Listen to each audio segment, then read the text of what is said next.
और चलिए हमारी रेजिडेंट एडिटर हर्षा कुमारी सिंह हमारे साथ जुड़ रही हैं तमाम अपडेट्स के साथ। हर्षा, फिलहाल क्या तस्वीरें अब तक के रुझानों में 7 सीटों पर क्या स्थिति बनती हुई नजर आ रही है, कैसा मुकाबला देखने को मिल रहा है, जरा बताइएगा।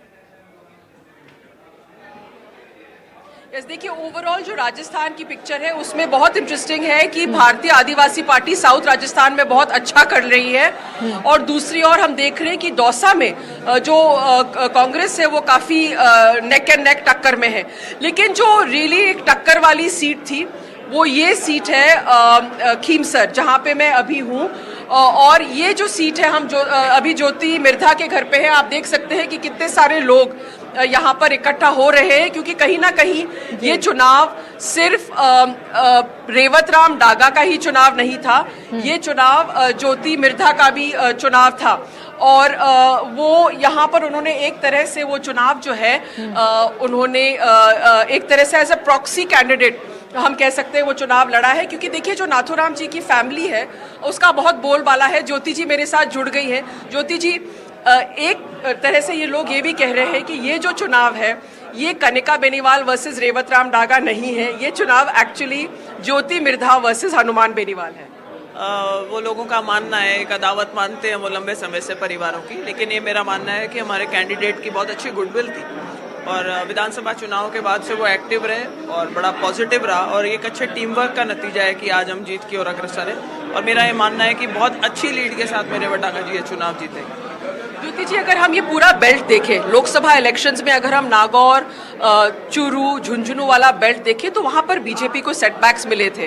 क्या हरियाणा इलेक्शन के बाद आपने कुछ चेंज नोटिस किया है इस बेल्ट में, और खासकर जो जाट समुदाय जो की वोट बैंक है उसमें? देखिए, जिस तरीके के रुझान अभी हम देख रहे हैं, अगर झुंझुनू से आ रहे हैं, खीमसर से आ रहे हैं, तो चाहे शेखावाटी का अगर हार्टलैंड माने आप जाटलैंड का, तो झुंझुनू को मानेंगे। अगर नागौर और मारवाड़ का अगर आप हार्टलैंड माने तो वो नागौर के अंदर खीमसर माना जाता है। और अगर दोनों ही जगह अगर भारतीय जनता पार्टी इतनी अच्छी परफॉर्मेंस दे रही है तो मेरा ये मानना है कि कहीं ना कहीं जाट वोटर में भी इस तरीके का रुझान आया है कि भारतीय जनता पार्टी की तरफ उनकी जो एक्सेप्टेंस है वो ज़्यादा होती जा रही है। तो ये अच्छा साइन है। पूरे देश में ही अपन देख रहे हैं जिस तरीके का ट्रेंड देखने को मिल रहा है बीजेपी के प्लस में, तो ये भी क्षेत्र कोई उससे अछूते नहीं रह रहे और लहर के साथ में बह रहे हैं। अच्छा रिजल्ट आ रहा है। हमारे सामने वाले जो लोग थे वो कहा करते थे कि आरएलपी की राजधानी है। आज आप देखिए कि अगर राजधानी ध्वस्त हो रही है तो एक तरीके से जो थर्ड फ्रंट है उसका यहाँ पे खात्मा सा ही हो रहा है। और ये एक अच्छा साइन होता है डेमोक्रेसी के लिए कि यहाँ पर दो पार्टी है, आप जिसके विचारधारा अलग हो सकती है, आप वोट जिसको देना चाहें दें, लेकिन ये जो बीच के बिच्छू का जो गेम था कि कभी इसको साथ दे दिया कभी इसको साथ दे दिया, वो ट्रेंड एक बार को खत्म हो गया। तो ये एक अच्छा साइन है, मैं समझती हूँ आने वाले समय के लिए खीमसर में भी एक नया चैप्टर शुरू होगा पॉलिटिक्स का। हनुमान बेनीवाल ने आपके लिए एक अलग अंदाज में कहा था कि वो भुआ जी है और भुआ जी को बाहर भेज दिया था, आपने उसका कुछ जवाब दिया था, तो आज भुआ जी क्या कहना चाहेंगी? भाई, भुआ जी के लिए वो हमेशा कहा करते थे कि एक मायरे की प्रथा है। नागौर का जो मायरा है खियाला का, वो बहुत फोकलोर में गाया जाता है। तो इन्होंने एक उसको नेगेटिव संज्ञा देकर के कह दिया था कि बुआ जी का मायरा देकर के इनको वापस हरियाणा भेज दो, मेरे लिए बोला था। तो मैंने वापस लोगों से ये कहा था कि अब भाई भौजाई का टाइम आया है। अगर दोनों धनी लुगाई अगर दोनों पॉलिटिक्स करने लग जाएंगे तो बच्चों के कहीं ना कहीं निगलेक्ट होंगे, बच्चे छोटे हैं अभी उनके। तो मैंने उसको एक लाइटर वेन में वो चीज़ बोली थी और वो लोगों के साथ क्लिक भी करी। मैंने यही बोला था, मैंने कहा भाई भौजाई को आप यहीं रखो ताकि वो बच्चों का ध्यान रख सके। ऑलरेडी एक जीत का हम नारे लग रहे हैं आपके यहाँ पे, जीत के नारे लगने लग गए हैं क्योंकि लग रहा है कि आप लोग ये सीट जीत रहे हैं। मेरा आखिरी सवाल ये है कि जो आरएलपी की जो पॉलिटिक्स थी, जो एक तरह से एक पर्सनालिटी पॉलिटिक्स आप कहेंगे या उसका कहीं ना कहीं, क्योंकि अगर ये सीट वो हार जाते हैं तो फिर आरएलपी का कोई उम्मीदवार नहीं रहेगा विधानसभा में।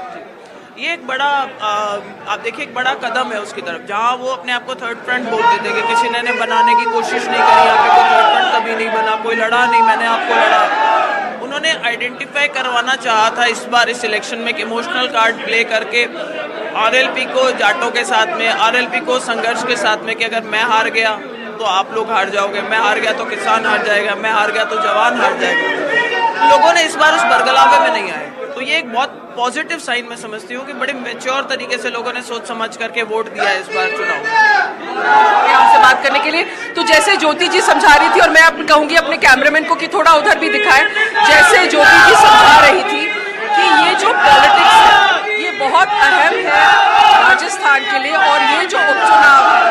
खासकर